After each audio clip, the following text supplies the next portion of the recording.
Good afternoon. I'm still reporting on the coup.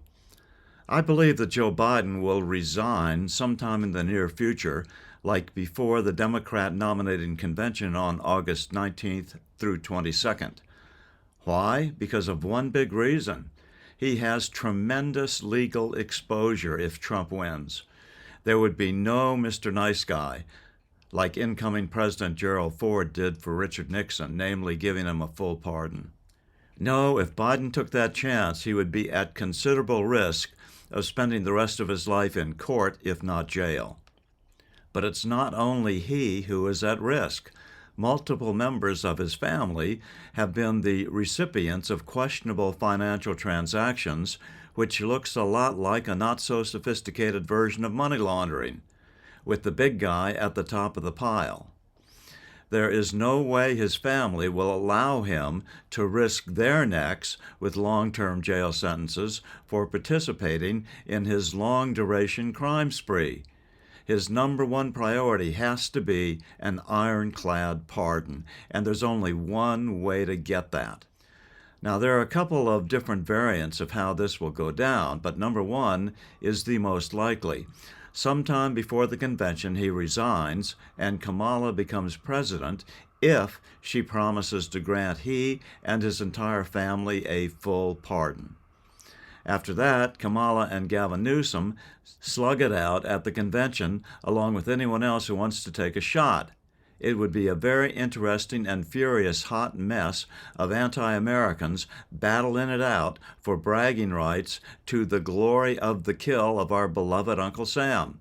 Probably the highest TV ratings the Desperado planners could possibly dream up.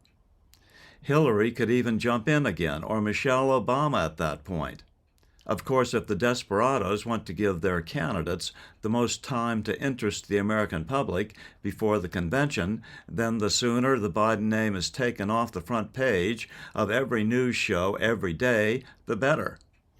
But if I were directing this spectacular, I would want it all to happen at what would later be called the most spectacular Democrat convention in modern history, under the glaring lights.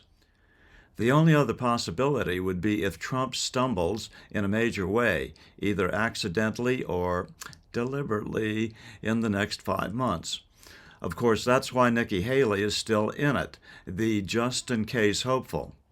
If it appears that Haley will be the Republican nominee, then and only then would Obama and Biden dare to think about taking a chance on a Biden candidacy. Of course, malleable Nikki might actually agree to provide the Bidens with full pardons if she won. But if it was you, would you want to take a chance of depending on the promises of sharks? They could just as easily double-cross you and destroy not just you, but your entire extended family. Not on my watch. I would want that pardon ironclad, and the sooner the better. Let me know in the comments section below what you think. So, considering that possibility, I'll give this a 97.5% probability that Biden retires early and will not run again. Kamala then becomes president, if only briefly, and fights it out at the convention for the nomination. So then the question is, when will Biden pull the ripcord? Will he want to hang on as long as possible so he can continue to oversee his legacy?